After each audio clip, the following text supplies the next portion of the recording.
I went golfing with a guy recently. We're out there. He started to get really jacked up that I was a Christian and angry. And he was like, why are you a Christian? Why do you believe that only Jesus is the only way?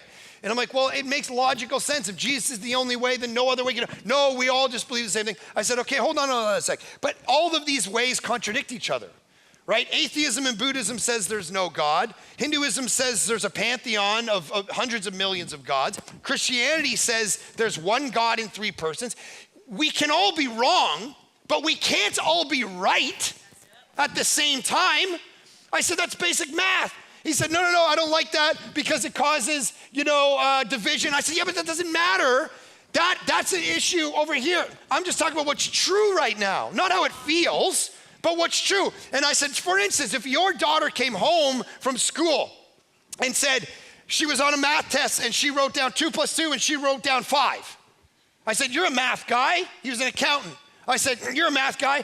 What would you say about that? What if she came home and said, 2 + 2 = 5? Dad, I can't believe they marked it wrong on my test. How dare they project their values on me? I believe 2 + 2 is 5.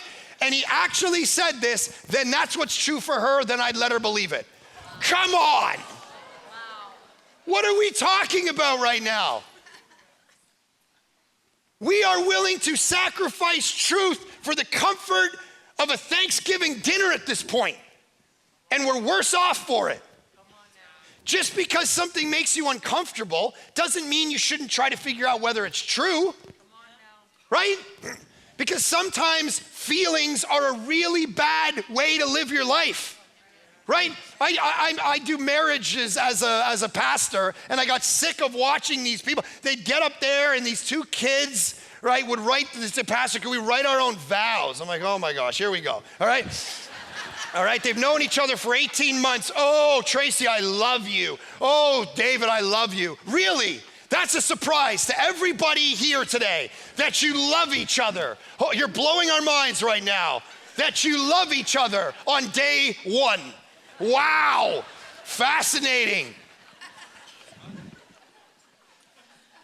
Because here's what I want to know. I don't want to know how you feel right now about David. Or David, how you feel about Tracy with your little poem. T, you're trustworthy.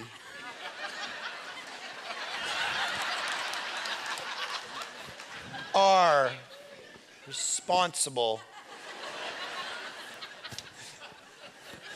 And I would sit up there just trying not to gag.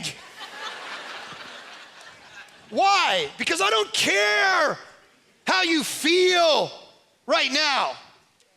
Here's what I care about. Fast forward 10 years.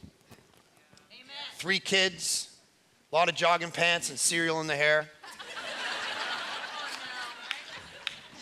You haven't been touched in a month. You go to the grocery store in aisle 4, there's a woman. She has makeup on.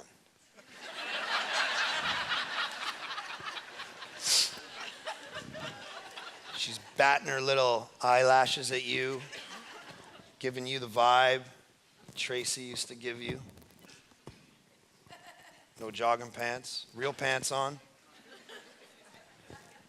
Feels good, doesn't it? I looked at this guy, he did not move his head. He's like,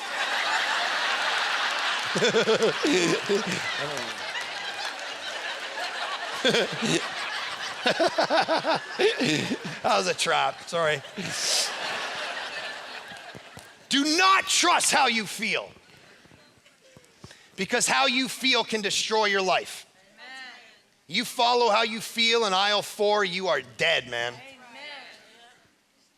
The resurrection pushes back and goes, I'm not asking you how you feel about truth. I'm asking you to realign how you feel around it. Submit yourself to something bigger than yourself.